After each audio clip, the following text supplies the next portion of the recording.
Oke, em, salam sehat semuanya. Mari kita lanjut kuliah kita dengan pertemuan ketiga, video kedua. Em, Hari ini kita akan berbicara tentang tubuh yang bergender atau tubuh dan konstruksi sosial. Jadi kita akan melihat terutama hal itu dari perspektif salah satu pemikir gender yang cukup terkenal, Rewin Connell, yang menurut saya punya pemikiran yang unik dan menarik tentang posisi tubuh dalam kaitan dengan gender yang dipahami sebagai konstruksi sosial. Jadi tubuh itu sejauh mana ikut dikonstruksi, bagaimana interaksi antara tubuh seseorang dengan konstruksi sosial yang terus-menerus terjadi lewat pendidikan, lewat media, dan seterusnya. Nah, dari gambar yang saya pilih di slide pertama ini, sebenarnya sudah bisa kita bisa masuk ya ke topik ini, ke persoalan ini. Gambar ini, ada foto ini menunjukkan seorang perempuan yang lagi memandang tes kehamilan, hasil tes kehamilan. Nah, ini kan momen yang menarik, yang membawa perubahan dalam kehidupan seorang perempuan. Dan itu terkait terutama dengan tubuh. Tubuh perempuan yang memang dalam kasus kebanyakan perempuan ya, atau sebagian perempuan bisa hamil. Nah, kita bisa membayangkan misalnya taruhlah seorang perempuan sudah menata hidupnya sebagai perempuan, memahami diri sebagai perempuan dengan cara tertentu. Mungkin saja kehamilan tidak punya tempat di situ. Mungkin dia sedang menempuh karir, kemudian berencana untuk mengejar karir, tidak ingin hamil atau tidak ingin hamil dulu. Tahu-tahu mendapatkan hasil tes tertentu. Nah, jadi di situ bisa dikatakan dalam momen seperti itu kan tubuh masuk ya ke dalam konstruksi gendernya, dan bagaimana dia memahami diri sebagai perempuan pasti akan mengalami perubahan di saat itu. Entah apa yang dia putuskan, gitu kan. Dia menjadi seorang ibu, dia aborsi, apapun, gitu kan. Ada hal-hal tertentu yang terjadi terhadap tubuhnya yang kemudian juga otomatis akan mempengaruhi bagaimana dia mempersepsi diri sebagai perempuan. Jadi gendernya juga akan terpengaruh, bukan hanya tubuhnya saja. Nah, jadi ini untuk ilustrasi awal, nanti akan kita masuki persoalan itu. Nah, mungkin sudah sempat kita sebut ya di pertemuan pertama kemarin, bahwa umumnya dalam kajian gender atau bagi yang pernah belajar feminisme, entah di dunia akademis atau di luarnya, sering sekali diperkenalkan pembedaan antara seks atau jenis kelamin dengan gender. Jadi kita sudah tahu bahwa gender itu merupakan konstruk sosial yang sering kemudian dibedakan dengan tubuh atau kelamin biologis yang dipahami sebagai sesuatu yang terberi, yang memang seperti itu adanya sejak lahir. Nah, itu pemahaman dasar yang saya rasa masih sering beredar dan memberi gambaran awal yang mungkin membantu. Tapi dalam teori-teori yang lebih mutakhir, sebenarnya hal semacam itu dipandang secara lebih mendetail dan lebih memperhatikan kompleksitasnya. Jadi hubungan antara tubuh biologis dengan konstruksi gender itu dipikirkan lebih jauh. Nah, benarkah tubuh itu memang murni terberi begitu saja? Apakah tubuh tidak ikut dikonstruksi juga? Lalu tepatnya apa kaitannya dengan antara tubuh dengan gender? Nah, itu yang akan lebih kita masuki hari ini. Nah, seterusnya sedikit tentang penulis yang pemikirannya akan kita masuki hari ini, yaitu Rewin Connell. Dia lahir tahun 1944. Dulu bernama Rob Connell atau Robert William Connell. Dulu buku-buku awalnya yang diterbitkannya dengan nama itu. Tapi kemudian mulai tahun 2006 dia menggunakan nama Rewin Connell. Jadi dia bertransisi dari laki-laki menjadi perempuan. Ini relatif unik ya kasusnya karena kebanyakan orang transgender ini bertransisi di masa dewasa awal. Rewin Connell ini bertransisi di saat sudah relatif tua usianya. Nah, Connell ini seorang sosiolog dari Australia. Dia memang banyak menulis tentang gender, terkenal terutama untuk tulisannya tentang maskulinitas. Jadi kalau ada yang ingin mempelajari lebih lanjut ataupun meneliti tentang maskulinitas, silakan mencari bukunya Masculinities, buku yang cukup tebal dan sangat menarik. Menjadi salah satu bacaan penting di kajian maskulinitas. Dia juga punya perhatian besar terhadap persoalan relasi kuasa global. Dia menulis sebuah buku antara lain yang judulnya Southern Theory, yang mencoba mempersoalkan bagaimana teori-teori sosial itu dalam pengajarannya dan penulisannya sampai saat ini sangat berfokus pada teori-teori dari Eropa dan Amerika Serikat dan kurang memperhatikan teori dari belahan dunia lain, termasuk Australia, tapi terutama juga termasuk negara-negara pasca kolonial. Jadi ya cukup menarik tokoh yang satu ini.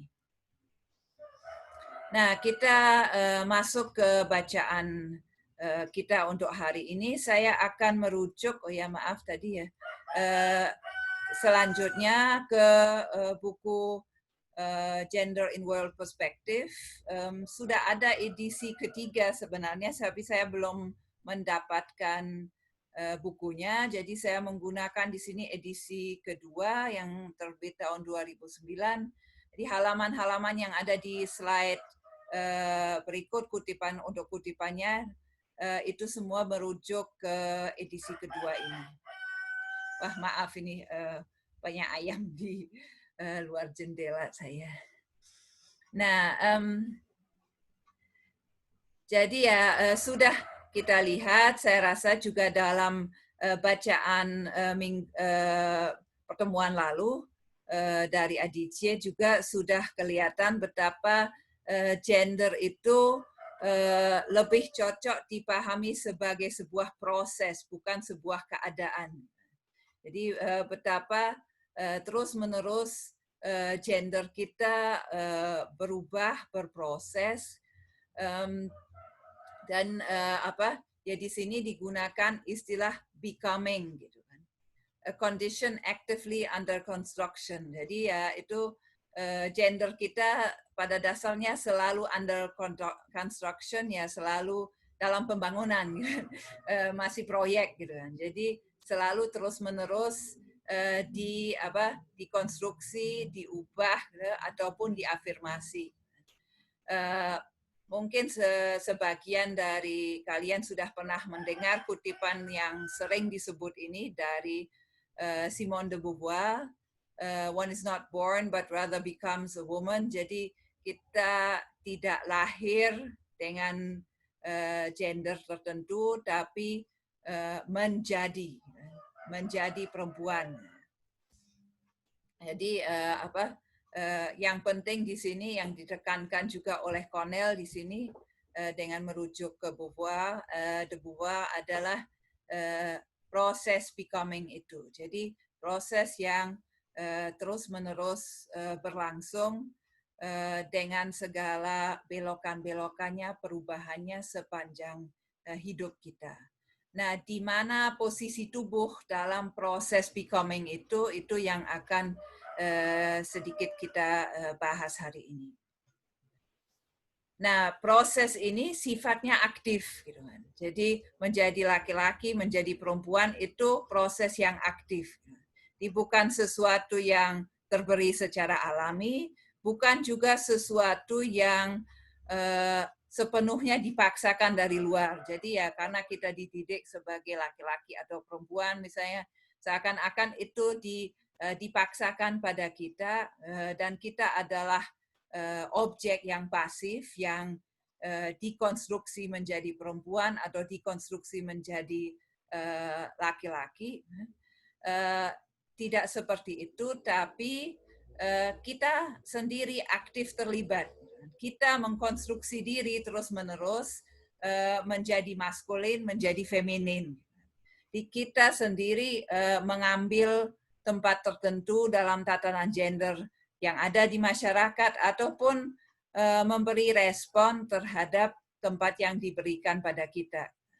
Misalnya, nah di saat seseorang mengalami ketidakadilan gender tertentu, kemudian protes ataupun sekedar berpikir ini kenapa begini ya, gitu kan? Ini kan tidak adil, gitu kan? Nah itu kan bagian juga dari proses konstruksi gender kita masing-masing. Momen seseorang berjumpa dengan feminisme kemudian tertarik, itu bagian dari perjalanan gender kita masing-masing dan akan mengubah maskulinitas atau femininitas seseorang. Apa yang dipahami sebagai laki-laki atau perempuan bisa berubah dalam prosesnya. Nah, hal yang saya pikir menarik ya yang ditekankan oleh Cornell di sini adalah bahwa ya tadi ada prosesnya aktif dan walaupun kita sudah melihat bahwa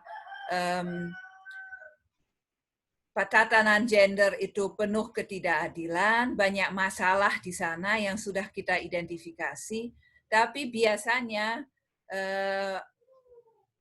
tetap saja dalam prosesnya, dalam proses belajar gender, memerankan gender setiap hari, itu ada banyak momen di mana kita menikmatinya, di mana kita melakukan itu dengan sukarela. Seperti misalnya adegan yang kita lihat di foto ini, saya rasa itu peristiwa yang cukup umum terjadi dalam dalam pengalaman anak perempuan di masa kecil.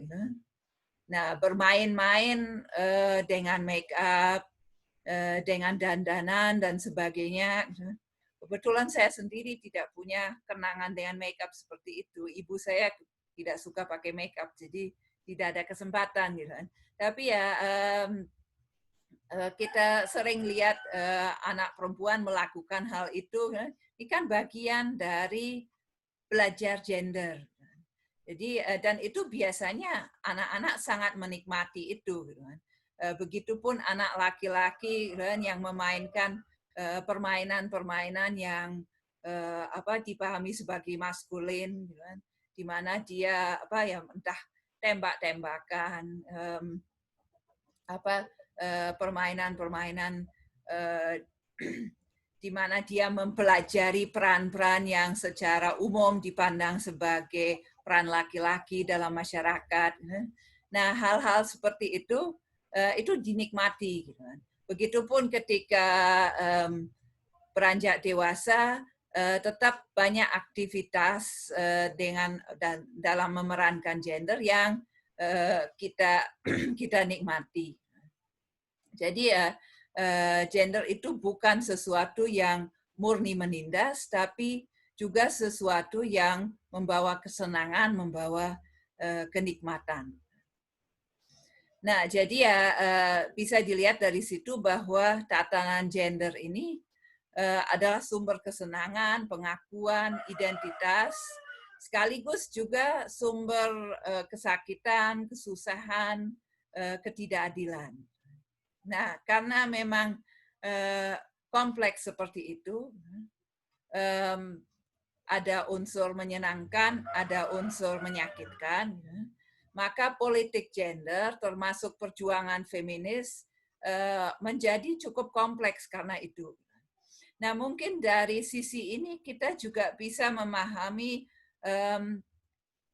hal yang misalnya salah satu dari kalian ceritakan dalam pertemuan lalu tentang kasus seorang perempuan muda yang ingin menjadi pendeta, ingin sekolah di teologi, tapi kemudian dilarang justru oleh ibunya. Nah, kenapa ibunya ini seakan-akan tidak ingin anaknya maju? Nah, ini saya rasa bisa kita pahami dari sisi ini, yaitu bahwa kalau seorang perempuan berkarir tetap di jalur yang dianggap paling lazim untuk perempuan, kemudian mengambil perannya secara konvensional sebagai perempuan, itu di satu sisi membatasi, di sisi lain itu membawa kesenangan, pengakuan, membawa keamanan juga. Sedangkan di saat seorang perempuan memilih untuk mendobrak itu, bisa jadi muncul banyak tantangan. Nah, saya bisa membayangkan mungkin itu yang menginspirasi si ibu itu. Dia sadar bahwa kalau anaknya yang perempuan ini nekat mau menjadi pendeta, itu akan sulit. Sedangkan kalau dia memilih profesi yang dianggap wajar untuk perempuan, ya mungkin akan lebih mudah untuk diakui. Jadi ada senangnya juga ketika seseorang itu memilih jalur hidup sesuai dengan stereotipe gender yang ada atau sesuai dengan tatanan gender yang berlaku di masyarakat. Mendobraknya selalu butuh energi lebih. Nah, mari kita masuk ke definisi gender menurut Rewin Connell. Ini kelihatan cukup rumit, tapi nanti saya rasa sebenarnya tidak terlalu sulit-sulit amat untuk dipahami.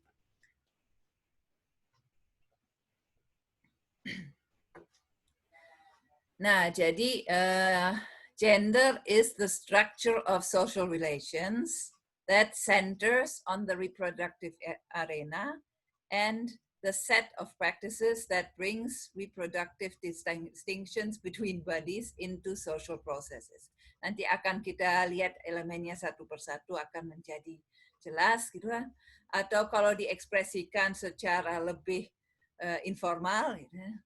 Nah, gender itu terkait bagaimana masyarakat itu menyikapi tubuh manusia, and their continuity itu kan bagaimana tubuh manusia itu sampai pada kontinuitas tertentu adalah lewat reproduksi ya, gitu kan. Jadi bagaimana masyarakat menyikapi realitas bahwa tubuh manusia itu bereproduksi, berhubungan seks, hamil, melahirkan, dan seterusnya. Nah, dan dengan konsekuensi hal itu terhadap kehidupan pribadi dan terhadap nasib kolektif. Nah, mari kita lihat definisi ini. Nah, jadi pertama, gender is the structure of social relations. Jadi ya, kenapa struktur relasi sosial? Nah, ini sebenarnya akan menjadi fokus kita dalam pertemuan berikut. Jadi tidak akan saya bahas lebih jauh di sini. Nah, sekedar untuk sekilas ya, bagi Cornell sedikit bermasalah kalau orang sering membahas gender dengan berfokus pada perbedaan antara laki-laki dan perempuan. Jadi mencoba untuk mendefinisikan sifat perempuan seperti apa, laki-laki sifat laki-laki seperti apa. Nah, itu bagi Cornell kurang tepat, kurang menjawab persoalan. Cornell lebih berfokus pada relasi sosial. Jadi gender itu berkaitan terutama dengan relasi sosial atau interaksi antar manusia. Jadi persoalannya bukan apakah laki-laki dan perempuan dikonstruksi memiliki sifat yang berbeda, tapi bagaimana kita diharapkan untuk memposisikan diri terhadap manusia lain.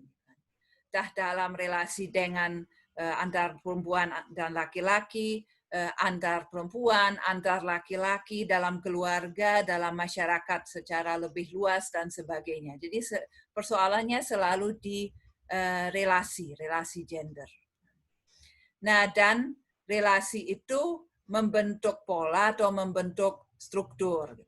Nah, seperti yang kita lihat misalnya dalam contoh yang diberikan Adice di bacaan minggu lalu, bagaimana selalu saja laki-laki diposisikan sebagai yang memegang uang, baik ketika remaja pacaran sampai pada dalam usia dewasa ketika orang berjalan bareng, pasti yang laki-laki yang dianggap harus memiliki uang dan yang perempuan yang dibayari atau yang diberi oleh si laki-laki ini. Nah, itu bukan hanya dalam satu kasus, tapi itu membentuk pola tertentu. Jadi terulang terus-menerus dalam sekian variasi. Nah, jadi karena itu relasi sosial di sini dianggap sebagai berstruktur. Jadi kata struktur itu merujuk ke sana. Nah, selanjutnya ya, gitu kan.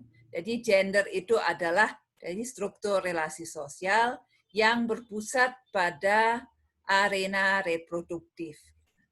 Nah, inilah yang menjadi topik utama kita hari ini. Nah, di sini persoalan tubuh mulai dibicarakan secara lebih konkret, lebih terfokus. Nah, jadi hubungannya apa ya sebetulnya antara gender, konstruksi sosial, kelamin sosial, dengan tubuh. Nah, menurut Cornell, gender itu bukan sekedar mengekspresikan perbedaan alami atau biologis antar tubuh. Jadi bukan sekedar ya karena seseorang itu lahir dengan kelamin perempuan atau laki-laki, kemudian dia dikonstruksi juga secara sosial sesuai dengan itu, gitu kan? Bukan hanya itu, kan? Atau secara alami menjadi laki-laki atau perempuan. Nah, dan gender juga bukan sesuatu yang murni dikonstruksi sosial begitu saja, tidak ada kaitannya dengan tubuh. Nah, anatomi yang berbeda, reproduksi seksual, pengalaman khas tubuh seperti menstruasi, hubungan seks, hamil, menyusui, dan sekian pengalaman tubuh lain, itu memang ada. Nah, tapi pemaknaan kultural terhadap realitas tubuh itu bukan sesuatu yang terberi. Nah, itu yang kemudian dibicarakan Connell dengan istilah arena reproduktif. Nah, jadi arena reproduktif ini apa? Arena di mana tubuh dibawa ke dalam proses sosial. Di mana perilaku sosial kita berbuat sesuatu dengan perbedaan reproduktif yang ada. Nah, itu yang saya sebut sebagai arena reproduktif. Jadi ya, arena reproduktif ini adalah ketika pengalaman tubuh, perbedaan tubuh yang ada antar laki-laki dan perempuan, pengalaman-pengalamannya seperti yang kita sebut tadi, hamil, melahirkan, dan sebagainya. Nah, itu terjadi sebagai sebuah fakta biologis. Nah, tapi bagaimana itu dimaknai secara kultural, itu tentu saja sangat kontekstual dan bisa sangat berbeda dari masa ke masa ataupun dari satu tempat ke tempat lain. Nah, itu yang disebut sebagai arena reproduktif. Nah, ini sebagai contoh, ini cover sebuah majalah di Kerala, India, menampilkan seorang perempuan yang sedang menyusui. Nah, jadi peristiwa menyusui ini dihadirkan juga sekaligus dengan sebuah gugatan. Moms tell Kerala, don't stare, we need to breastfeed dalam bahasa Inggris. Jadi ya menyuarakan bahwa ini perempuan sewajarnya boleh menyusui di tempat publik, jangan dipelototi, jangan disalahkan, karena mereka hanya menyusui anaknya. Nah, foto itu kemudian menimbulkan perdebatan di tempat di mana ini terbit. Sebagian orang menganggap bahwa ini tidak sopan, seharusnya tidak ada foto seperti ini di cover majalah.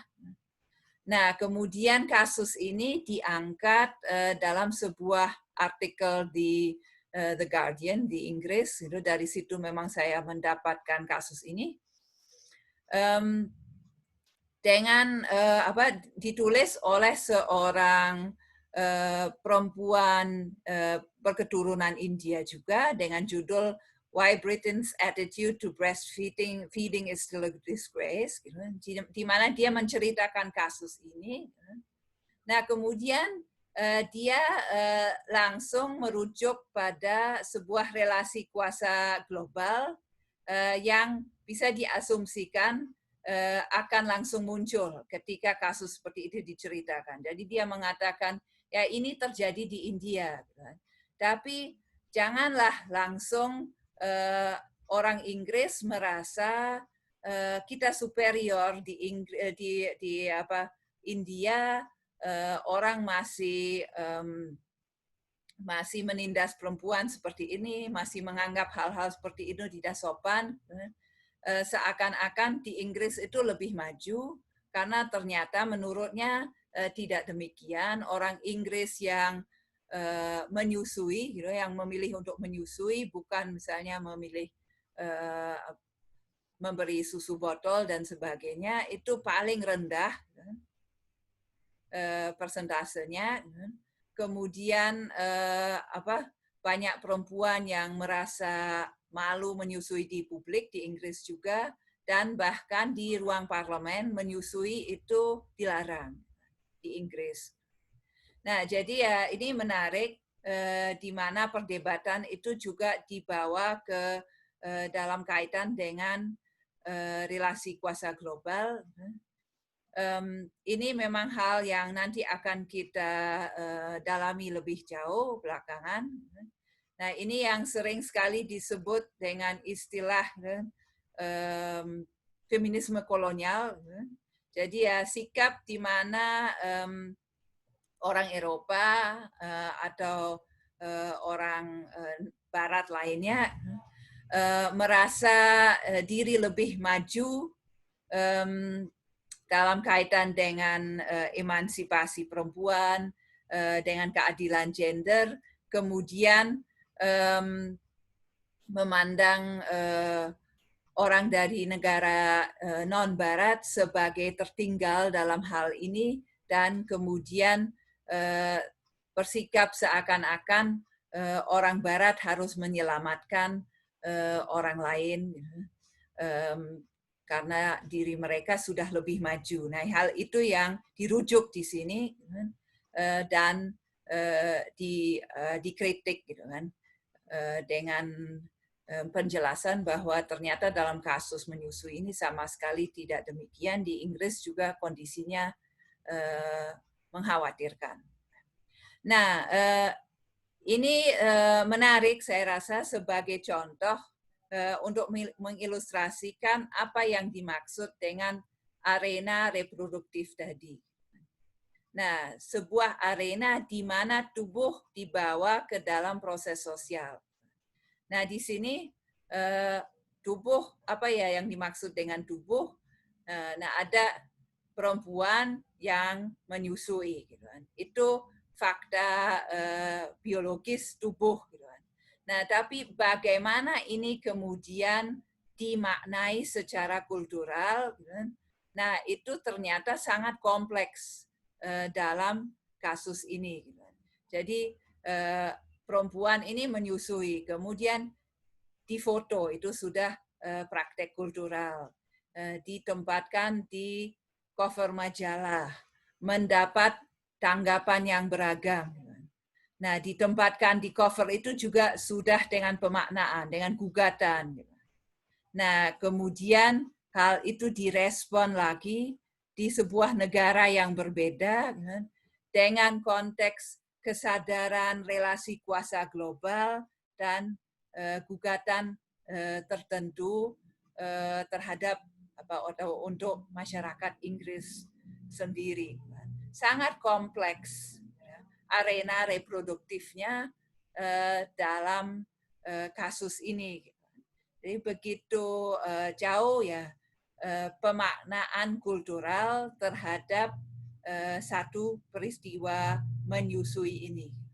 Tentu bisa kita bayangkan sekian pemaknaan yang berbeda lagi terhadap peristiwa yang pada dasarnya secara biologis serupa.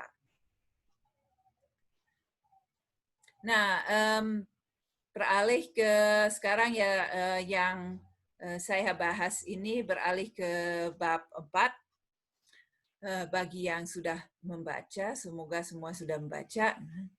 Nah, di bab 4 ini kemudian Cornell masuk dengan membahas secara lebih konkret apa sih sebenarnya perbedaan reproduktif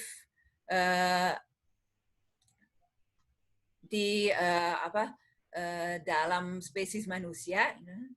Nah, di sini kemudian Cornell membandingkan dengan hewan. Ya, manusia seperti sebagian hewan itu bereproduksi lewat hubungan seksual. Nah, kalau kita melihat dari segi biologis ya, sebagian makhluk bereproduksi dengan cara berhubungan seksual, sebagian tidak. Nah, jadi sebagian hewan pun tidak ada betina dan jantannya, sehingga di situ juga memang tidak ada persoalan kelamin sama sekali. Mereka bereproduksi dengan cara yang berbeda.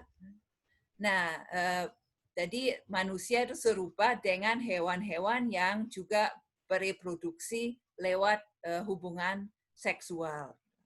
Nah, jadi karena itu, maka memang ada perbedaan biologis antara tubuh laki-laki dan tubuh perempuan.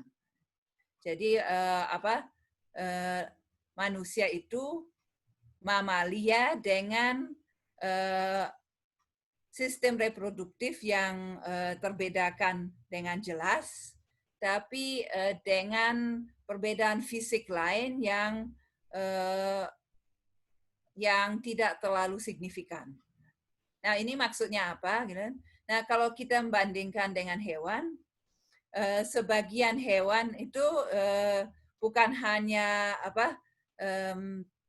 sistem reproduksi yang berbeda antara jantannya dan betinanya, tapi misalnya jantannya punya tanduk atau untuk burung jantannya dan betinanya beda warna bulunya misalnya. Kalau di manusia kan hampir sama sekali tidak ada perbedaan berarti selain memang penis, vagina, payudara gitu. Jadi yang organ tubuh yang berkaitan dengan reproduksi. Selain itu manusia ya laki-laki dan perempuan hampir sama. Nah, jadi ya itu untuk mendefinisikan, untuk memahami ya secara biologis sebenarnya seperti apa realitas tubuhnya yang kemudian nanti masuk ke proses kulturalnya seperti yang kita lihat tadi. Nah, dengan catatan bahwa kita harus ingat bahwa tidak semua manusia bisa diklasifikasi laki-laki atau perempuan. Jadi sekitar 1,7% manusia itu intersex, yang artinya ya bisa berbagai variasi secara biologis seperti apa wujudnya. Tapi ya memang secara biologis tidak tegas bisa diklasifikasikan laki-laki atau perempuan.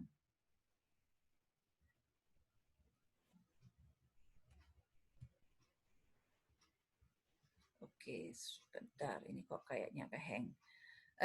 Oke. Nah, bagaimana perbedaan reproduktif ini? Jadi realitas tubuh ini yang memang secara biologis ada. Nah, bagaimana ini dimaknai dan dikaitkan dengan gender dalam pemikiran tentang gender yang ada selama ini. Nah, di sini Cornell mencoba mengklasifikasi pendekatan yang ada selama ini di masyarakat, baik dari feminis sendiri maupun dari orang lain, orang yang justru anti-feminisme. Nah, pendekatan yang pertama ini cenderung yang untuk waktu yang lama menjadi mainstream di masyarakat dan sering dipakai untuk mengkritik ataupun menertawakan feminis. Itu adalah pendekatan yang melihat tubuh sebagai mesin yang memproduksi gender. Jadi ya pendekatan yang sangat kita kenal yaitu bahwa ya seseorang itu memang secara fisik, secara biologis lahir sebagai laki-laki atau perempuan, ya sudah itu mendefinisikan siapa dirinya, apa perannya dan sebagainya. Jadi seakan-akan tidak ada persoalan konstruksi sosial di situ. Yang kedua adalah tubuh sebagai kanvas yang kemudian dilukisi oleh budaya dengan imaji gender. Jadi seakan-akan tubuh itu kanvas putih, netral, baru kemudian gender dikonstruksi di atas tubuh itu, digambarkan di atas kanvas itu. Nah, Cornell kemudian mengkritik dua-duanya dan menawarkan pendekatan yang berbeda, akan kita lihat. Nah, pertama, tubuh sebagai mesin yang memproduksi gender. Jadi, argumen utamanya adalah bahwa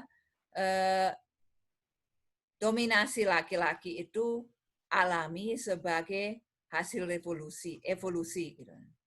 Nah, ada perbedaan tubuh yang memang bisa menjelaskan bukan hanya adanya laki-laki dan perempuan, tapi juga tatanan gender yang ada.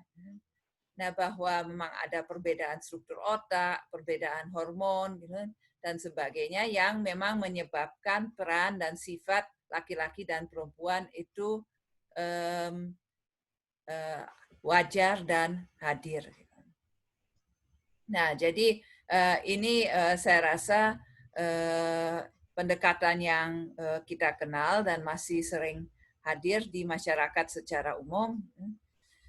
Jadi seakan-akan ya memang terberi bahwa laki-laki itu kan lebih dominan, lebih kuat secara fisik juga, lebih berjiwa pemimpin, dan bahwa itu memang terberi. Nah, menariknya ya dari penelitian-penelitian yang sudah ada belakangan, mulai banyak terbukti, untuk melihat detailnya bisa dibaca di tulisannya Cornell, bahwa sebagian perbedaan fisik ini, perbedaan yang murni kelihatan biologis, ini sebenarnya merupakan hasil sosialisasi. Nah, salah satu yang menarik itu misalnya penelitian-penelitian terkait dengan otak manusia. Tadinya memang sebagian penelitian merasa seperti bisa membuktikan bahwa memang benar ada perbedaan biologis antara laki-laki dan manusia, dan perbedaan dalam struktur otak, berarti struktur berpikir, karena itu memang bisa diukur dengan meneliti otak. Nah, tapi belakangan diketahui bahwa tidak sesederhana itu. Ternyata otak itu bukan sudah terbentuk dan selesai sejak lahir, tapi perbedaan antara otak laki-laki dan otak perempuan itu sesuatu yang tumbuh. Karena sosialisasi, karena laki-laki dan perempuan dididik dengan cara yang berbeda, diajak berpikir dengan cara yang berbeda, sehingga struktur otaknya memang menjadi berbeda.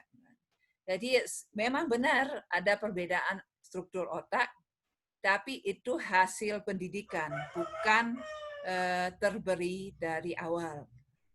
Nah, atau saya juga ada argumen bahwa karena laki-laki itu memang sewajarnya menjadi pemimpin, misalnya di perusahaan, sewajarnya menduduki posisi atas, dan terbiasa untuk lebih kuat dalam persaingan karena level testosteronnya lebih tinggi, gitu kan. Dan kemudian ya testosteron ini yang membuat mereka itu lebih bersaing gitu kan. Dan ini juga yang menyebabkan kekerasan, gitu kan, menyebabkan agresi gitu kan. Jadi ya memang secara tubuh dari segi hormon ya bisa dimaklumi kalau laki-laki itu selalu ingin bersaing, kalau laki-laki melakukan tindakan-tindakan kekerasan karena memang sudah seperti itu dari segi hormon. Nah, penelitian belakangan menunjukkan bahwa itu pun tidak sesederhana itu. Bisa jadi justru bukan orang menjadi agresif karena level testosteronnya tinggi, tapi sebaliknya testosteronnya naik gara-gara agresi, gitu kan. Jadi ada interkoneksi di situ, gitu kan. Bukan selalu emosi itu akibat dari hormon, tapi karena emosi itu ada, maka hormonnya meningkat. Nah, jadi itu memperlihatkan betapa tidak tepat ya kalau kita melihat tubuh sebagai tadi mesin yang memproduksi gender. Jadi ya tubuh itu dipahami sebagai sesuatu yang ya sudah demikian adanya, dengan segala hormonnya, dengan bentuk tubuhnya, dengan perbedaan struktur otaknya. Tapi justru tubuh itu juga dikonstruksi secara sosial. Jadi kalau tadi kita melihat oh ya tubuh terberi, kemudian gender adalah kelamin sosial, ternyata tidak sesederhana itu karena tubuh juga dikonstruksi ternyata. Nah, pendekatan kedua, tubuh sebagai kanvas, gitu. Nah, tubuh seakan-akan kanvas putih, kemudian konstruksi gender terjadi di atasnya. Jadi argumen utamanya ini banyak muncul di kalangan feminis, terutama feminis gelombang kedua. Nah, ini argumen utamanya adalah bahwa tubuh kita dibentuk sesuai nilai di masyarakat. Contohnya sangat banyak, misalnya bagaimana seorang perempuan mengkonsumsi setiap hari sekian imaji di media di sekitar kita, asumsi orang-orang di sekitar kita, sehingga kita merasa harus membentuk tubuh kita dengan cara tertentu. Standar kecantikan misalnya, standar kesopanan dan sebagainya dibentuk dengan cara seperti itu, dikonstruksi dengan cara seperti itu, dan itu kemudian kita terjemahkan ke dalam praktek tubuh, seperti misalnya berdiet, berolahraga. Olahraga itu juga sangat gender kan. Dia perempuan berlatih untuk membentuk tubuhnya seperti apa, laki-laki seperti apa, gitu. Itu bisa sangat berbeda satu sama lain, gitu. Nah, sampai pada praktek seperti operasi plastik misalnya, yang mencoba untuk membentuk ulang tubuh menjadi sesuai dengan ideal tertentu. Nah, jadi tubuh itu sepenuhnya dibentuk juga mengikuti konstruksi sosial tertentu. Nah, itu memang pendekatan yang cukup menarik dan bisa menjelaskan banyak praktek sosial yang ada di masyarakat. Jadi bagaimana tubuh apa yang sering sekali kita persepsi sebagai kekhasan tubuh laki-laki dan perempuan, kan biasanya kita tidak melihat alat reproduksinya ya. Jadi perbedaan yang kita lihat kan perbedaan fisik yang lain, entah misalnya dari bentuk tubuh, dari pembawaan, bahasa tubuh. Nah, bagaimana ini semua memang dikonstruksi sesuai dengan nilai sosial yang ada di masyarakat. Nah, misalnya di Jawa saya sering dengar perempuan bercerita bagaimana dia ditegur kalau berjalan terlalu cepat. Jadi ada nilai tertentu secara kultural tentang cara berjalan untuk perempuan, fisik tubuh, gitu kan. Tapi dikonstruksi secara sosial sehingga perempuan kemudian mengatur cara jalannya dengan cara tertentu. Nah, jadi ya itu memang menjelaskan sangat banyak hal, gitu kan. Dan cukup membebaskan, gitu kan, cukup menarik karena kita bisa melihat betapa banyak perbedaan tubuh yang mungkin tadinya dipersepsi orang sebagai terberi itu memang juga menjadi konstruksi sosial. Nah, misalnya ya mungkin memang secara biologis laki-laki lebih mudah berotot daripada perempuan, tapi perbedaan yang mungkin tidak seberapa signifikan ini bisa menjadi sangat mencolok ketika laki-laki melakukan olahraga seperti di foto ini misalnya. Nah, walaupun begitu, bagi Cornell ada sedikit masalah juga di pendekatan ini, di mana menurutnya pendekatan ini kadang-kadang menekankan cenderung menekankan konstruksi sosial dengan demikian mencolok, sehingga tubuh itu sendiri,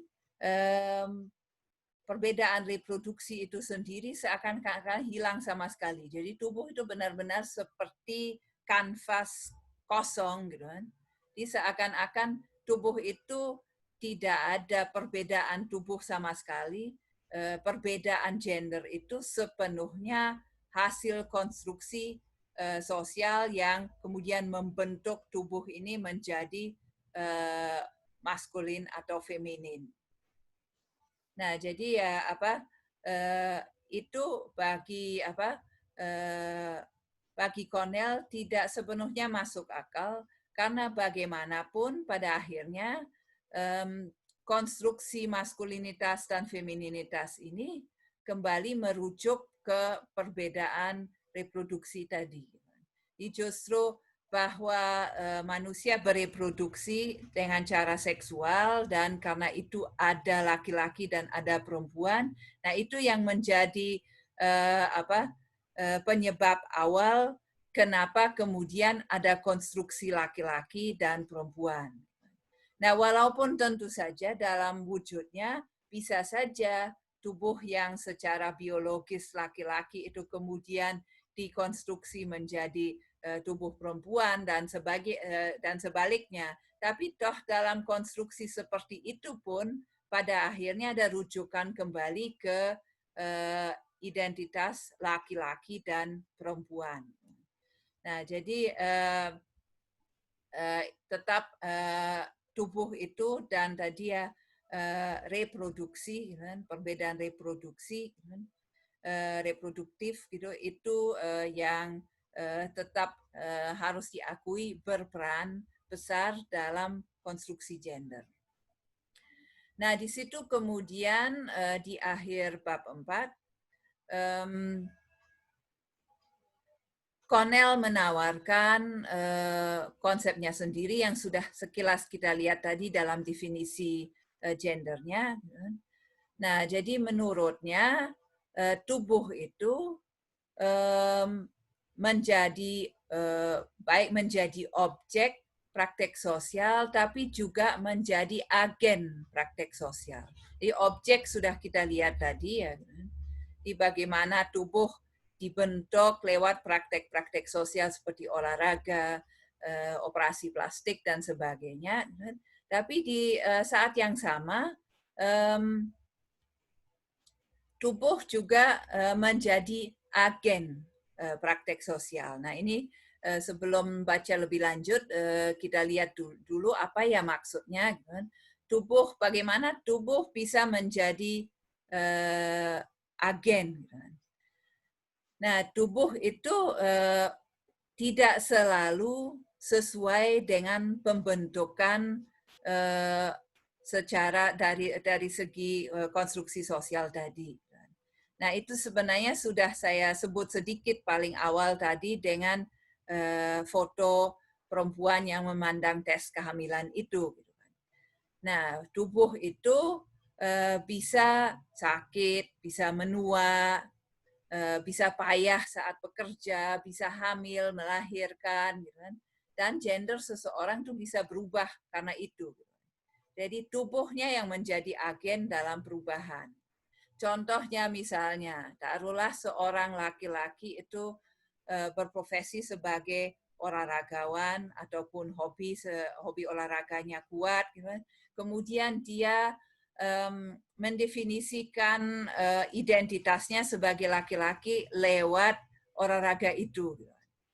Dia maskulinitas baginya artinya punya tubuh yang berotot, gitu kan, sangat kuat secara fisik. Nah, jadi itu konstruksi maskulinitasnya dibentuk dengan praktek olahraga ini. Nah, di suatu saat ternyata dia mengalami kecelakaan, tidak bisa berolahraga lagi. Nah, tentu saja, nah ini di sini tubuh muncul sebagai agen. Tubuh itu tidak sepenuhnya ya tadi seperti kanvas yang dibentuk saja oleh praktek sosial ini. Tiba-tiba tubuh masuk dan tidak bisa lagi dibentuk sesuai dengan konstruksi sosial yang berlangsung selama ini. Nah, otomatis kan si laki-laki ini akan harus berjuang untuk menata kembali seluruh identitasnya. Apa artinya menjadi laki-laki bagi dia saat ini setelah tidak bisa berolahraga lagi? Atau bisa saja ini tidak terjadi karena hal ekstrim seperti kecelakaan. Bisa saja bisa sekedar karena dia semakin tua gitu kan, dan kemudian tidak bisa lagi melakukan praktek olahraga yang sama. Gitu kan. Jadi tubuh itu tidak selalu sepenuhnya tunduk pada konstruksi sosial yang ada. Dia menjadi agen sendiri, dia punya agensi sendiri. Atau misalnya sering terjadi kalau dalam kasus perempuan yang kena kanker payudara, kemudian payudaranya harus diangkat. Jadi ya hilangnya organ tubuh ini yang dipahami sebagai ciri khas perempuan, itu kemudian membuat seorang perempuan merasa kehilangan identitasnya sebagai perempuan, seakan-akan femininitasnya, kewanitaannya hilang, dan dia kemudian juga harus menata ulang identitas gendernya, pemahamannya tentang apa itu perempuan. Nah, jadi ya hal-hal seperti itu bisa mengubah gender seseorang. Nah, juga ya pengalaman-pengalaman seperti ya tadi hamil, melahirkan, seorang perempuan yang belum berkeluarga dengan yang pernah mengalami hubungan seks, yang sudah punya anak, pengalaman tubuh ini kemudian membawa perubahan tertentu terhadap konsepnya sebagai apa itu perempuan. Nah, jadi tubuh itu punya agensi tersendiri dan itu selalu berinteraksi dengan tadi konstruksi sosial yang terjadi. Nah, jadi tubuh itu objek praktek sosial, nah tapi juga agen praktek sosial. Nah, dan itu terjadi secara bersamaan. Iya, seorang perempuan hamil, nah tubuhnya menjadi agen, gitu kan. Kehamilan itu mungkin membawa perubahan tertentu dalam pemahaman dirinya sebagai perempuan. Sekaligus tubuhnya juga menjadi objek praktek sosial. Bagaimana kehamilan dimaknai dalam masyarakatnya, dalam keluarganya, bagaimana dia sendiri memaknainya. Nah, itu kan praktek sosial di mana tubuh itu menjadi objeknya. Jadi itu terjadi secara bersamaan. Nah, baik selanjutnya praktek di mana tubuh itu terlibat, kemudian membentuk struktur sosial dan juga membentuk ya jalur-jalur hidup pribadi. Nah, dan itu kemudian menyediakan kondisi untuk praktek baru. Nah, di mana tubuh itu dilibatkan. Nah, jadi ada lingkaran-lingkaran seperti itu yang menghubungkan proses tubuh dengan struktur sosial. Dan dengan cara seperti itu, perubahan sosial terjadi. Jadi ini proses historis di mana tubuh terus-menerus terlibat. Nah, dan tubuh dengan cara seperti itu masuk ke dalam sejarah. Nah, itu yang disebut Connell sebagai social embodiment. Nah, untuk melihat contohnya, lebih mengilustrasikan, misalnya dalam kasus munculnya virus HIV dan penyakit AIDS. Nah, HIV ini kan menular lewat hubungan seks, menyebabkan tubuh menjadi sakit. Jadi itu sesuatu yang terjadi di level tubuh. Nah, peristiwa di level tubuh itu membawa sekian perubahan di level praktek sosial. Jadi ya misalnya ketika awal-awal HIV/AIDS ini muncul, yang kelompok yang paling awal disalahkan itu kan kelompok gay. Jadi kelompok gay disalahkan, disebut sebagai penyebab penyakit, penyebar penyakit, tapi juga sebagai ya mereka dituduh berdosa dan dosa itu yang kemudian menyebabkan hukuman penyakit ini datang. Gitu kan. Jadi ada backlash semacam itu terhadap identitas gay, di mana mereka semakin dikucilkan. Gitu kan. Tapi justru dari situasi ini juga gerakan gay ini sebenarnya menguat di situ, baik dalam konteks mereka harus membela diri terhadap serangan ini, tapi juga dalam konteks gerakan-gerakan penyadaran untuk melindungi diri dari HIV. Nah, kemudian muncul kampanye-kampanye seks aman gitu, dengan menggunakan kondom. Menggunakan kondom ini kan juga sebuah praktek sosial tertentu. Jadi di mana tindakan seksual sebuah realitas biologis yang terjadi. Nah, ini dilakukan dengan cara yang seperti apa, lewat praktek seperti apa. Nah, itu kan konstruksi sosial. Nah, jadi munculnya konsep safer sex, kemudian kondom dipakai bukan hanya untuk mencegah kehamilan, tapi juga untuk mencegah penyakit, terutama HIV. Gitu. Nah, hal-hal seperti itu, sekian praktek sosial terkait dengan itu muncul, gitu, merespon fenomena di level tubuh itu.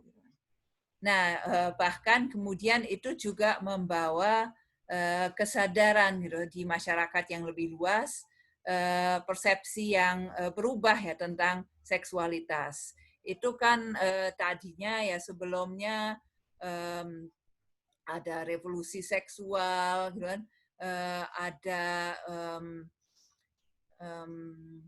praktek seksual yang dianggap semakin dilepaskan dari konsep dosa dari gereja, gitu, sehingga di masyarakat Barat paling tidak seksualitas sempat sangat dirayakan dan tidak dipersoalkan ya gitu kalau seksualitas dipraktek atau hubungan seks dipraktekkan dengan sebebas-bebasnya, termasuk dengan berganti pasangan dan sebagainya. Nah, itu agak berubah disebabkan oleh HIV/AIDS ini, di mana sebagian orang kembali ke konsep seksualitas yang lebih konvensional dengan alasan bahwa perganti-ganti pasangan, bereksperimen terlalu ekstrim dengan seksualitas ini disadari membawa risiko penyakit. Nah, jadi ada sekian hal yang terjadi di level praktek sosial merespon sesuatu yang terjadi di level tubuh. Nah, jadi ada proses dan juga tidak searah ya. Praktek sosial ini kemudian kembali membentuk praktek tubuh yang terjadi. Jadi ya bagaimana orang berhubungan seks, gitu. Bagaimana orang memerankan seksualitasnya, jadi hal-hal yang bersifat berkaitan dengan tubuh juga dibentuk oleh praktek-praktek sosial yang baru ini. Jadi ya tadi ya ada lingkaran yang terus-menerus terjadi di situ. Nah, bagaimana sebuah penyakit melahirkan praktek sosial ini melahirkan praktek tubuh yang baru, dan seterusnya. Nah, proses yang melibatkan tubuh dan praktek sosial ini menjadi bagian dari sejarah, membawa perubahan bagi individu, bagi masyarakat. Nah, ini hanya terkait satu unsur di level tubuh saja, yaitu munculnya virus HIV. Tentu kalau kemudian kita kaitkan dengan secara bersamaan ada sekian peristiwa lain, sekian proses historis lainnya. Nah, bisa kita lihat betapa memang apa yang digambarkan Cornell di sini sebagai proses social embodiment itu menjadi sangat penting dalam memahami sejarah terutama terkait gender. Nah, sebagai akhir, ini sepertinya sudah cukup panjang ya, saya tidak tahu berapa lama saya bicara. Jadi ya kita melihat betapa interaksi antara tubuh sebagai agen, tubuh sebagai objek, gitu kan, membentuk proses di mana gender baik dalam kehidupan setiap orang maupun dalam masyarakat itu terus-menerus berubah. Nah, sehingga di akhir bab 4, Cornell menyimpulkan bahwa pertanyaan yang penting, yang strategis itu sebetulnya bukan apakah gender bisa berubah. Ya jelas gender itu terus-menerus pasti berubah. Tapi ke arah mana gender sedang berubah. Nah, di situ juga kemudian kita bisa masuk dengan intervensi-intervensi ketika kita melihat bahwa arah perubahan gender itu tidak menguntungkan atau mempertahankan ataupun membawa ketidakadilan baru tertentu. Di situ kemudian intervensi bisa terjadi seperti yang sudah kita bahas juga di pertemuan yang lalu. Baik, mungkin sampai di sini saja. Terima kasih. Sampai ketemu hari Selasa.